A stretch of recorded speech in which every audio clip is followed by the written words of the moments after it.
Hello. Hopefully you're not left me since I'm a little bit late today, but this is Dr. Eric Potter, Certified Functional MD from Sanctuary Functional Medicine.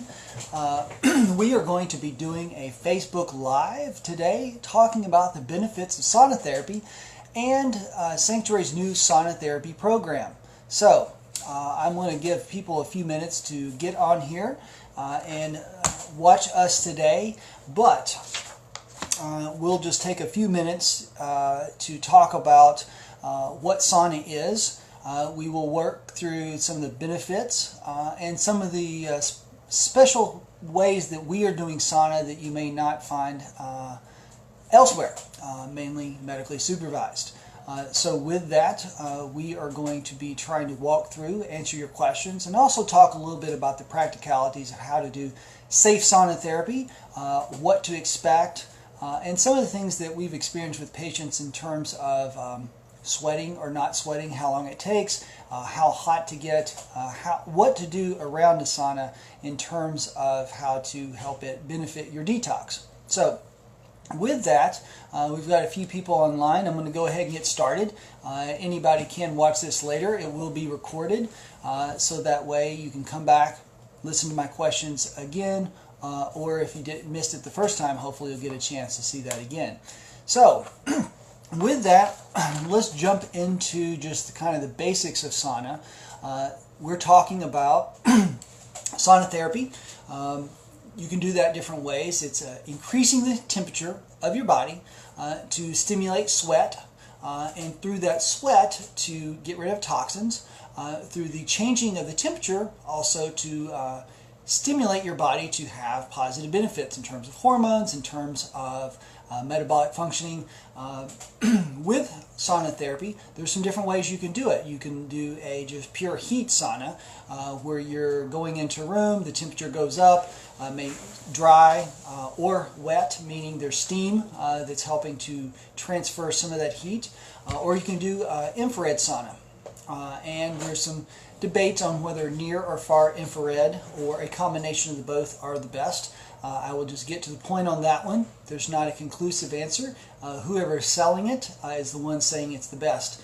But with that in mind, though, you can do different types of sauna, and we will answer a few of the questions about what the differences are in a little bit, as well as give you some advice on what is best for you. So, dry, infrared sauna, you're trying to stimulate sweating. You're not just trying to turn yourself into a potato chip and get as hot as possible. That's not the goal. So with that, we're going to walk through a little bit. We are starting a sauna program as we are opening our new office here in the next month or two. We are working through all the remodeling. We will still be in the same building. We're just going to be on the front end. We're going to have some more space, which means we can pull out that sauna that has been sitting in our phlebotomy room and actually allow patients to start using that. So we're excited about that option because it is another way that we can help patients live a healthier, more abundant life. The more tools that we can pull out in our toolbox for our patients, the better. So that will be opening up hopefully no later than the beginning of November. We will be offering some earlier packages. If people want to pre-buy sessions with a sauna, they can go ahead and do that. That will be starting up in the next week or two. You'll be getting announcements about that. So I'm going to go back and do another little overview of sauna therapy. For those, there's a few more that are coming online watching right now. So sauna, we're going to go deeper into this. Sauna, again, is the idea that you are stepping into an environment, usually a small room or a setup, and there are some home sauna options where you can set up somewhat of a tent over you with infrared lights or other heating elements and do some of these at home. But you're raising your temperature, the ambient temperature, what you're sitting in. With that, you're stimulating increased blood flow to your skin.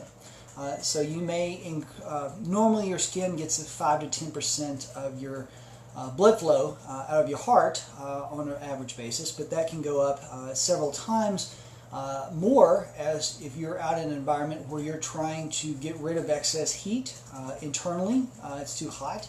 You are putting that blood flow to the skin, increasing the amount of blood flow so they transfer the heat from the blood over to sweat. And when that sweat evaporates, it is getting rid of that temperature. Now, besides the fact that it's getting rid of excess heat so you don't get overheated, it is also dumping out some toxins along the way. So as you're increasing blood flow and as you're stimulating blood flow into fat tissue where a lot of your toxins are stored, whether they're metals or whether they're organic toxins, you are improving your body's ability to dump those out. Those will go out in the skin and they will be on the surface there. Now, one thing to keep in mind is if you sweat and then let it dry on you, a lot of those toxins for the most part are going to come back in. So if you get rid of a lot of heavy metals or organic solvents, they are going to come back inside you. So when we do sauna detox, one of the things that we're going to focus on is telling you, okay, 15 to 30 minutes after you're done, once you can tell, yep, the new sweat is starting to dry, it's going away, you want to wash that off. You want to go in, get a shower, do a thorough shower with a natural soap that will pull those toxins off the surface, flush those down the drain.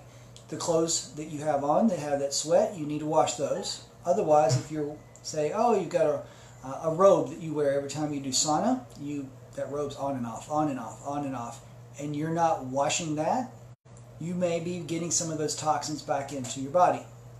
So when we walk patients through a process of how to do sauna, which we'll talk about in a few minutes, we have a kind of a protocol that they follow. So sauna, getting rid of toxins, getting rid of heat, you can do that again with different forms. You can do a dry sauna. A lot of places you go to a health spa or a gym, you walk into a room, the temperature is really hot, or you can turn it up. Sometimes it's dry, meaning it's just using complete dry heat. Or if they want to augment the transfer of heat, because water holds more energy, they will do steam. So you walk in there and it's real steamy, glasses get fogged up, you can't see, but that will often enable the temperature to be a little hotter, stimulating more heat and more sweating. So we also, though, what we're going to have is infrared sauna. Again, I said there's near and far, and as far as which one's better, there's a lot of debate. I'm not going to get into that debate, whether one is the best or the other. But what it does, the infrared is a form of light waves. So it's not just heat transferring from the air or to steam to your body, but the infrared is a light wave that carries energy. It's going to go a little deeper into the skin. Now, it still does not go all the way through your body. It's not like a gamma ray or X-ray that travels right through you, but it will go a little deeper. And there are some studies that would indicate that deeper penetration increases the blood flow to the skin, actually stimulates more heat transfer. And there's some studies that would say that if you go into a dry sauna, you may need 150 to 160 degree ambient kind of air temperature to really stimulate the benefits, whereas in an infrared sauna you may only need 120 to 130 degrees. So there's a little less risk in terms of health risk of the effects. So patients will get more sweating at a lower temperature without putting at risk if they're not feeling well, chronic fatigue, heart disease, or something else that would cause them to not feel well or get dehydrated easy. That heat, extra heat, sometimes can push them over the edge, or just people don't feel it when they're sick, chronic fatigue, mold toxicity, metal toxicity. They may not be able to tolerate 150 degree temperature, whereas infrared stimulates the sweating without having the downside of overheating. So with that, as I was saying earlier, we have kind of a process when we recommend it to patients, whether they're patients that we're seeing from other states. We have a number that travel to us, so they're not necessarily going to come back to us for sauna therapy because they live 6, 12, 20 hours away, but we're going to give them instructions if they find a local facility, or some, again, will buy their own sauna therapy at home. But with that, we'll tell them, number one, you want to be hydrated when you go in. If you are already dehydrated, you're going to be at more risk for not tolerating that sauna. You're not going to sweat as well, and you're going to feel sicker. Blood pressure may drop, so you want to make sure you go in hydrated. During that sauna, you want to keep staying hydrated, so either take some fluids with electrolytes or release some water, where you're continuing to feed fluids into yourself, and that way trying to keep you from having side effects so you can tolerate a longer sauna. So one of the things in that is our goal is not to fry you like a potato chip, to get you up to 200 degrees and give you a 107 temperature or anything like that. The goal is to sweat. The sweat is the point of this, then to get those toxins out. So with that, you want to stay hydrated so you can stay in there longer. So once you're in there, you go in hydrated. You're staying hydrated while you go in. We will often, especially patients who are not well to begin with, we may only start them out at 10 to 15 minutes of sauna. I have one patient who is only able to tolerate about 5 to 8 minutes. The heat, even the low-grade infrared heat, was a little too much for her. So we were able to build her up to a higher level later. But if you just need to start out with 10 minutes and work its way up, you can do that, because a lot of those patients, by the time they hit that third, fourth week, they are tolerating 15, then 20, then 25, and then maybe 30 minutes of sauna. So you start low, what you can tolerate. We will tell patients, every 5 minutes, just kind of think like, oh, how do I feel? If they're starting to feel lightheaded, having some symptoms that they're concerned about, they need to step out. If they're at home or some other facility, if they're at our office, we will have them step out. They can notify us, and we can have a nurse come in and say, check a blood pressure, pulse, kind of monitor them, let them cool down a little bit. And if they feel like they can go back in another 5 minutes, they can go back in. But one of our medically supervised part, if your blood pressure is low, feeling lightheaded, we may ask, oh, let's hold off a little bit longer before we send you back in there. Let you sit down in one of the recliners, put your feet up, kind of get some fluids in you. We'll also have the option, if somebody got really dehydrated, we could always do an IV fluid bolus to help them, but ideally we'll do that as much oral fashion as possible. So with that, once they've gone through that, they've sweat, they come out. I recommend some comfortable clothes that you can be a little sweaty in. Go ahead and travel home. Once we check a blood pressure and a pulse, make sure someone's okay. If not, they'll again stay around with us for a few minutes before they leave. Go home. Usually if there's somebody's living within 15 to 20 minutes from the office, time they get home, the sweat, they're stopping the sweating. About that time is when you want to think about going into the shower, rinsing that sweat off, taking those clothes off, washing them in a washing machine, keeping those from building up toxins on your clothes and re-wearing them later. Wash that off, put on clean clothes, and our idea is you've just gotten rid of some toxins out of your body. So that's kind of our process. So I'm going to move over to answer a few questions, but I will try to get back and also talk about some of the purposes of detox. But since people are leaving some questions, we will do those. Some questions that came beforehand. So one of those we touched on was, how do you recommend that very ill or very sensitive patients start out with sauna? So ill patients, and by the way, thank you, Becky, for that question. Patients who are feeling pretty bad to begin with, like I said, may not tolerate a full 30 or 40-minute session from the very beginning. What we will do is have them, again, try 10 minutes. When we get this started up, if they say, oh, could I have the nurse come in and check my blood pressure at 10 minutes, we can do that. But I do have patients who, they're like, yeah, it was a little too much. I was wiped out for a day or two after that 10-minute session, or if they try to do 15. So we'll just say, do enough where you can tell the sweat is starting, and we're going to talk about sweating and whether everyone sweats well or not. But what we would do is get them up, say, we're going to work you up to the point you are sweating, but if we overdo it and you feel horrible for 3 or 4 days, you're not going to be able to come back. What we want is a long-term therapy, not just a short-term of, yeah, we pushed through and got 30 minutes of sweat. No, we want you to be able to do this 1 to 3 times a week for a number of weeks, because that's where we're going to see the true benefits. One sweat episode is not going to get all the toxins out.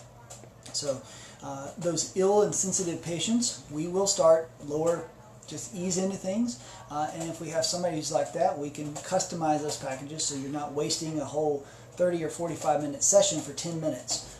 So we'll work through that with you. That also gets back to a lot of those very sensitive or ill patients, their autonomic nervous system. So that's what controls your sweating, is the parasympathetic sympathetic balance, stimulating your sweat glands to actually secrete that sweat. Some patients, especially mold toxic patient, organic solvent patients, their autonomic nervous system may be so dysfunctional that they can't sweat. They may sit in there 30 minutes, say like, I am burning hot, I have not had a drop of sweat. We have some of those patients. A lot of times it's starting the detox with other doors, so just a moment about detox is not just about opening one door to let the toxins out, it's opening as many doors. If it's mold, you may be letting it out the stool, the urine, and the sweat. Heavy metals, we're going to be trying to do things to get it out, mostly in the urine, but also in the stool and the sweat. Those are going to be the three big doors that we get toxins out of. In most, there are going to be situations where there may be only two doors, but we may have to get one of the other doors, stool, kind of bile secretion of organic toxins like mold, that going. And then once patients come back and say, oh, I can actually notice I went outside and I started sweating a little bit, that may be the time that we kick in the sauna therapy. So we have to think not just what we use, but when we use it. A hammer at the wrong time can be a bad thing. You know, your thumb can pay for that. A sauna at the wrong time could set somebody backwards. So if a patient's not sweating, that would definitely be one where we would want to ease into it, starting out with maybe 10 minutes. And we may come say, yeah, let's open these other detox doors first, and then we'll come back to the sauna therapy. So it doesn't rule it out completely, but we do have to be careful. Now, there are going to be some patients who are just so unwell, it may be 3 or 6 months before they could get up to using a sauna. That's okay. One of the things we do is we're going to personalize it for each patient that we have. What therapies work, we're going to use. The ones that we aren't working, we don't use, or ones that aren't working yet, we put those off to later. So, a question from Nicole, thank you, is for those who can't get to the office, is there a home sauna or sauna blanket you can recommend? So there are some different ones. There are some biomats. We have not done a head-to-head comparison, so I'm a little hesitant to say for sure what is the best, but I think the biomat is one that has some crystal technology that releases the infrared and does induce some sweating. Still, whatever product you're using, if you're sweating, they're going to be better. You do also, though, want to look at the electromagnetic frequency release. If there's some ratings, if you look at a product where it's either a stand-up, you put it together, you have that sauna with the wood exterior, or one where you're zipping up more of a reflective material that's more of a plastic, you want to look at EMF emissions. You also want to look at any potential release of organic toxins if it's plastic materials. So I don't have a specific name. There are some good sauna companies out there that have the bigger ones that you can get that can be a few thousand. You can find some that are decent in a few hundred. Now, again, I'm not going to get into the exact brands. Hopefully we'll be getting a little more of that to help, but right now we're excited about, like I said, our own office having one that's going to be a stand-up. It's wood. It's going to have some windows. It's got a radio CD player built into it, so you can bring some music and listen to that. And again, we'll have a nurse sitting outside the room, so if you need help, you'll be able to notify her if you're feeling weird or need to come in and check a blood pressure. Another question. Went to my first infrared sauna session last week. Let's see, this is from Bridget. Thank you. It's a 45-minute session. Didn't start sweating until after 20 minutes. Should you be sweating sooner? How often should you do infrared sauna for toxin removal? So, it gets back to the question that using the sauna, sometimes it takes a while. I have some patients who it takes third, fourth, fifth, or even a few weeks before they get up to the point where they can tolerate it to start sweating, or it may be a few weeks before their body kicks their autonomic nervous system in to sweat well. So don't be frustrated. If you're in there for 30 or 40 minutes and it takes you 15 or 20 minutes to start sweating and you're feeling okay, that's okay. You may find that as you're starting to detox, your 10th session, you're starting to sweat at 5 or 10 minutes into it. So it will take a while for your body temperature to go up. So don't be frustrated. That is something that is beneficial. So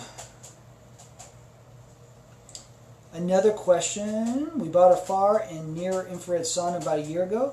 I learned about detoxing at a cancer seminar that I was attending to learn more about my melanoma. 2 questions. 1, will the sauna be beneficial for our autistic daughter and can it improve her condition? So that's going to be a very specific question based on what's causing your daughter to have potential autism. Now, autism spectrum, if you met one person with autism, you've met one person with autism. For one, it may be one toxin, another one may be genetics, another one may be a different toxin or a combination of those things. With that, if your daughter has some heavy metal toxicities, it might be beneficial. Now, before I would recommend that for sure, this is not, as I usually say and haven't said yet, I can't give you direct specific medical advice if I'm not your doctor, or if I'm not seeing that patient, specifically your daughter. With that, it is possible, you would need to know heavy metal evaluation. Also, whether or not if she has Lyme infections, different infections. Sometimes the hyperthermia, this is one point where it's not just a sweat, but raising the body temperature. Fever is actually killing off bacteria and viruses in your body. If someone has Lyme or those other infections, tick-borne infections, they may find that this actually speeds up their body's ability to kill those infections and recover. So again, it depends for your daughter with autism, whether or not she's suffering toxicities, whether or not she is experiencing any infections. The other question was, my husband is suffering from skin conditions that are significant. Can the sauna improve this? So this is one of those things where I don't know which skin condition. There's a whole number of those. But it is possible that if dry skin could be improved by increasing the moisture in the skin. 2, if toxicity is contributing to that skin condition. So you need to know that by testing and good history and physical. Stimulating the immune system, stimulating blood flow. So it really depends on what that condition is for that person.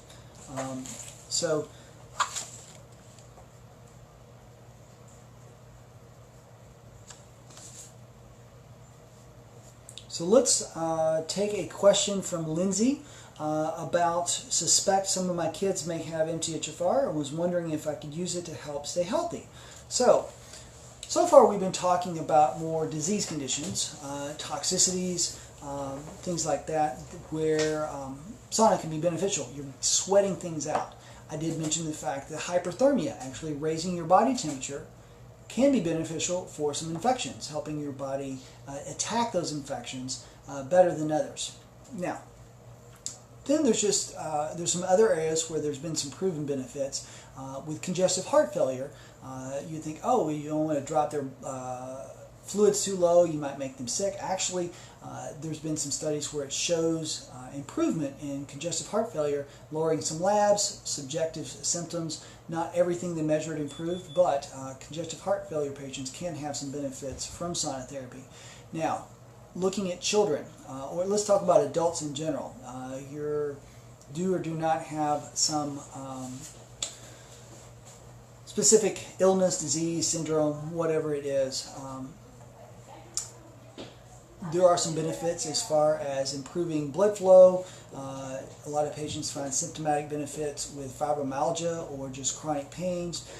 There are definitely studies showing that it helps in muscle recovery, exercise, muscle soreness after exercise, finding that they will improve, shorten the recovery time. So you do have some different benefits for the average person that may not have a specific illness at any given point. But And those are the patients who may not necessarily need medically supervised unless they are feeling bad or they're concerned. They may start with that, making sure they're responding well, or if they go the first time and find, oh, I really feel weird, it made me feel weird, maybe they do need to look at if they have some toxins. So there are some general benefits, just feeling better. No studies are going to tell you exactly, oh yes, this is going to prevent this or prevent that if you're not having a symptom or syndrome already. Although there was a recent study from Finland, the Finnish study, where it was actually looking at whether people who did more saunas had more heart disease, Alzheimer's, and so forth. There actually was a lower rate in Alzheimer's and heart disease for those study. We don't know if that's just because those are people who tended to take better care of themselves and therefore they were more likely to do saunas. It was controlled whether it was a different demographic saying, oh well, yeah, the rich people did better because they could go to the sauna more often than somebody who's in lower economic status, but they control for that factor, so it doesn't appear to be that. So we don't have a definite cause and effect for sure, but there was definitely some surprising, a lot of people in conventional medicine surprised that that Finnish study did show that patients had lower rates of Alzheimer's and heart disease after that. Now, just to give you an idea, in Finland, it is a very common cultural thing to spend a lot of time in saunas. And as you may know, over the centuries, there's been many cultures who have practiced sauna in some form or fashion. Maybe, obviously, 1,000 years ago, not using far infrared sauna at that point, but using that and finding some health benefits from that, and subjectively and objectively. So we have a lot of history that it has health benefits. You can also look, though there's not a ton of studies out there that have a double-blind placebo-controlled, so it's hard to do a placebo-controlled whether somebody's in a sauna sweating and hot or not. Pretty much you're going to know unless they put them to sleep during that time, and then you've got to give them medicines that maybe are toxic for them as well. So there's not a ton of studies, but historically there appear to be a number of benefits across many cultures.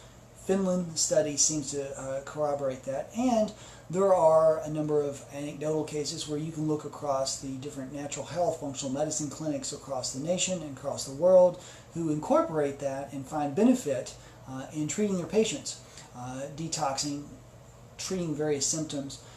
And the other thing you have to remember, it's not just, oh, could you just do sauna and that take care of all your health benefits? No, especially the patients we're seeing with chronic health disease, it's usually not just one flat tire, and I tell many patients this. If you're a patient of mine, you've heard the story, but patients that see me typically have more than one flat tire. Any other doctor, if you just have one problem, is usually going to figure that out. But if you've got 2, 3, or 4 or more problems, we've got to fix all those flat tires. So maybe sauna is helping with one of those, but again, if we're opening the doors for detox, we want to do sauna, stool, and urine, all those ways of getting those toxins out, increasing phase 1 and phase 2 and phase 3 detox in the body. And it also may not treat one of the diseases you have, or one of the syndromes, or one of the metabolic dysfunctions. So we can't just look at it in isolation, but when you look at detox centers, other environmental health centers across the nation, it's been a very critical and a very helpful part of helping people recover healthier, more abundant lives like we do at Sanctuary. So with that, we are using that in many different ways for adults. Now, for kids, that was one of the other parts of the question was, is it appropriate for kids? A lot of times with kids, I won't necessarily have them sit in the sauna. Most of the time they won't sit still that long. 2, there's a little bit more concern that with their body surface area, they don't sweat as well, so their temperature may go up higher, which could be a little more harmful for them. Adults typically start sweating sooner and sweat more than kids do. Their body surface area per weight is just different. So it is something that I would want to consider on an individual basis. Now, if you have a child that's toxic with lead or mercury, yeah, that's worth it. Although, there's been cases where I'd say, hey, send your kid out in the hot weather, let them sweat by playing for 30 minutes an hour, and then hose them off and wash them off and change their clothes after that. Sweating, you're sweating. It's getting that out. Yes, the infrared sauna is supposed to stimulate a little more blood flow and get a little deeper heat without the temperature. difference, but if your kid can go out and sweat for 30 minutes or go out play basketball at the gym for 30 minutes, they're getting a lot of those toxins out. And to some degree that goes for adults as well to do that.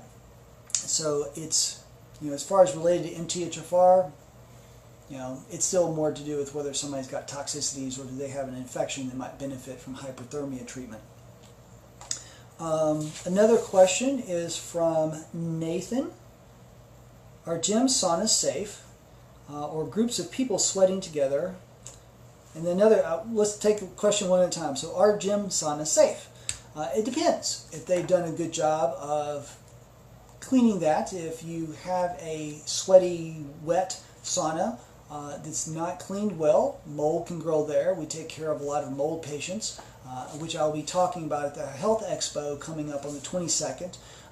We'll be talking about mold toxicity, but gyms occasionally are one of the places where some of our patients are getting exposed to mold, among home, work, other places like that. So it may be safe if it's well maintained, but you'd want to kind of make sure that if you're a mold toxic patient, that when you go in there you don't feel like you're sensing the mold toxicity. So any place where you're having the heat and potential moisture, you've got to be careful with that, and that's one of the reasons why we'll be working to keep our sauna clean as possible.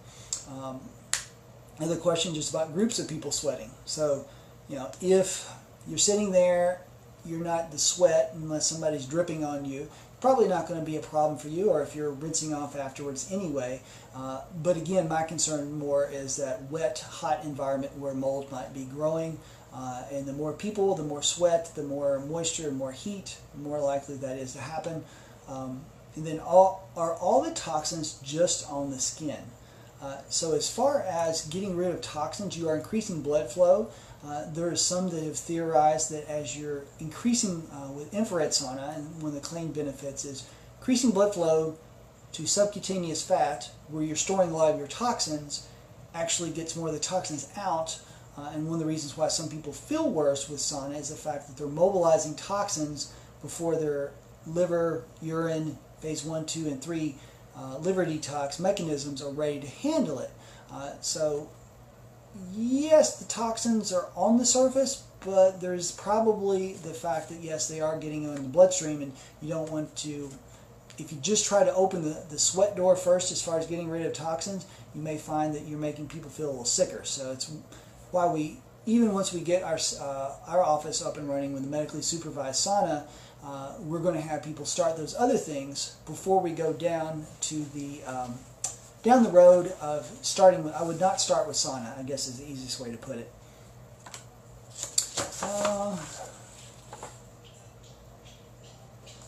So Lindsay asked another question about using the sauna while nursing.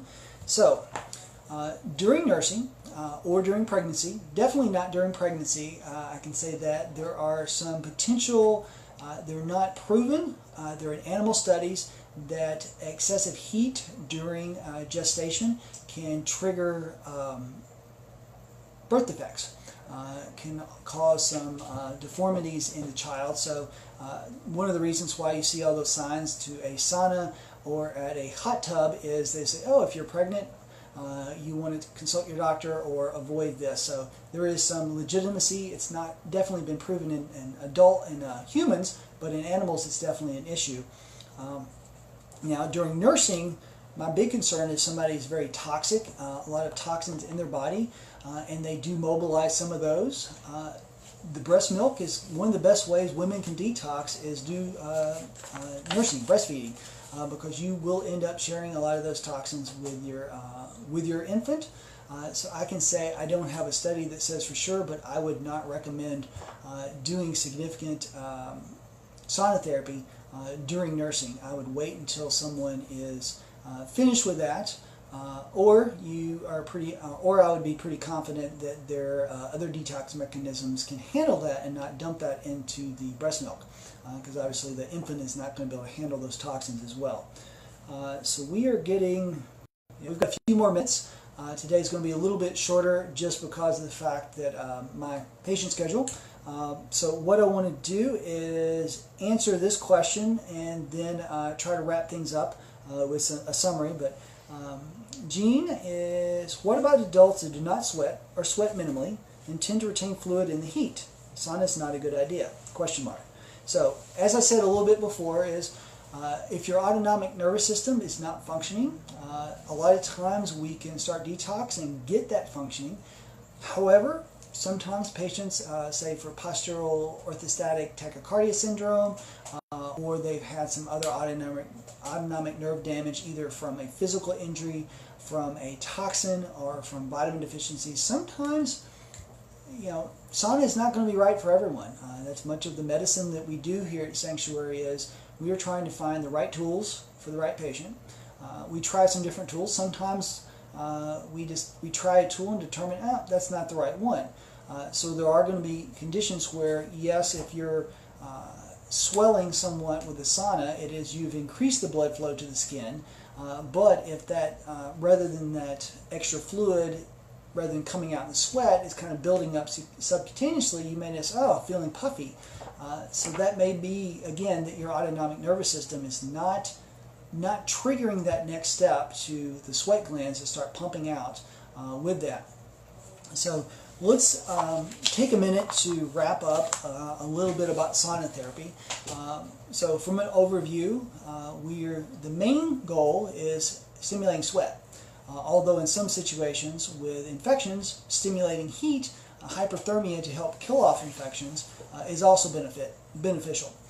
From a detox standpoint, we can get rid of heavy metals.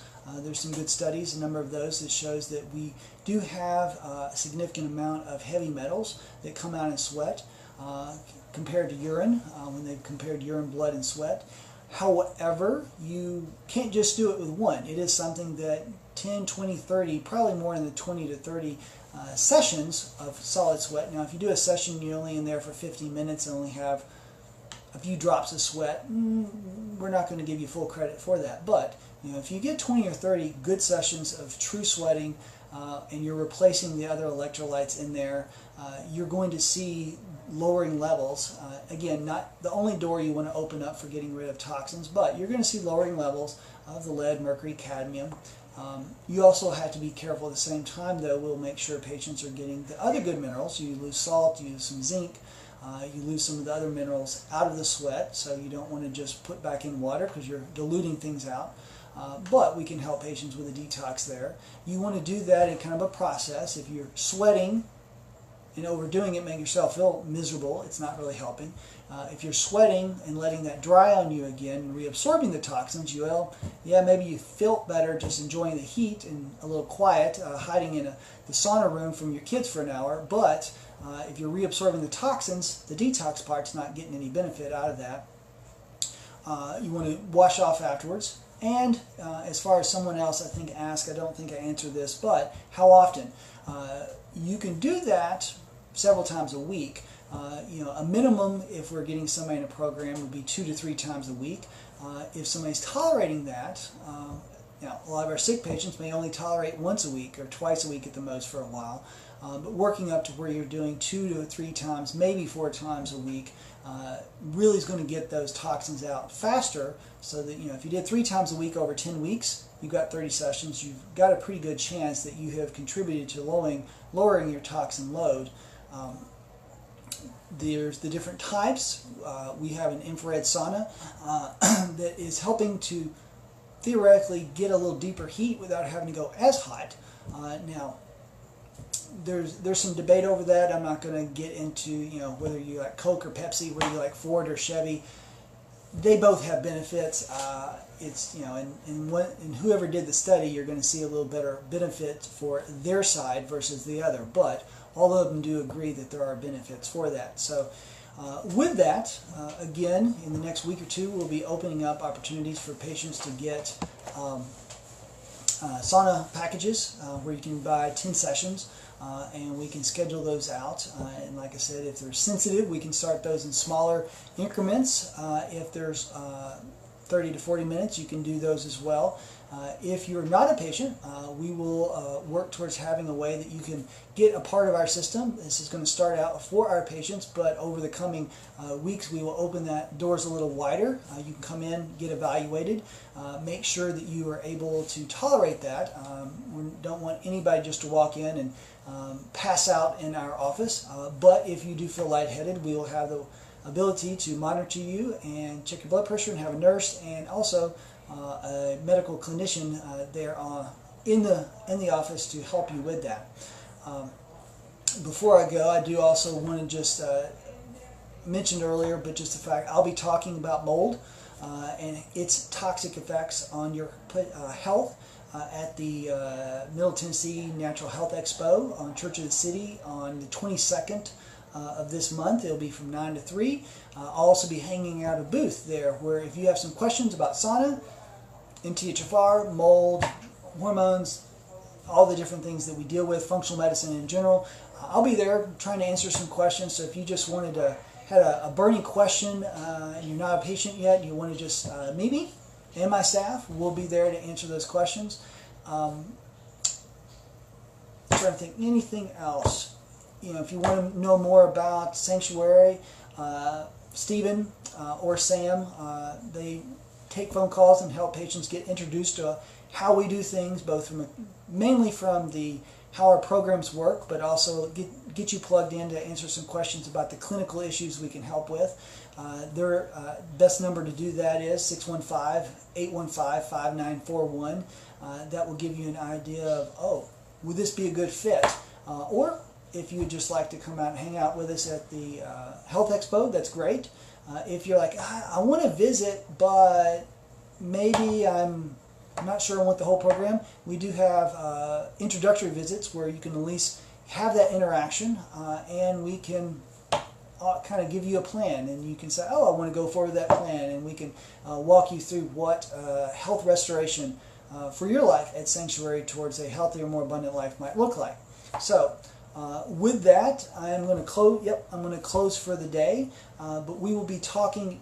The last thing I'll announce is the 27th of this month. 2 weeks from today. Beth, our hormone specialist, and I will be talking a little bit more about hormones, our Empowered Life Hormone Program, how it benefits patients that have gone through our comprehensive treatment program, but also a number of patients are doing well except just getting those hormones balanced, whether it's menopause, perimenopause, premenstrual syndrome, whether it is thyroid imbalances, polycystic ovaries. You may have some symptoms you don't know, fatigue, trouble sleeping, hot flashes. You may not know could be related to hormones, constipation, dry skin. So with that, we will talk a little more about some case studies where we have shown benefits for patients who are suffering from hormone imbalances. So until then, I'll look forward. You can leave more questions here about sauna or some questions coming up for the hormone talk in a couple of weeks. And until that time, I hope you have a blessed couple of weeks until then. Have a great day.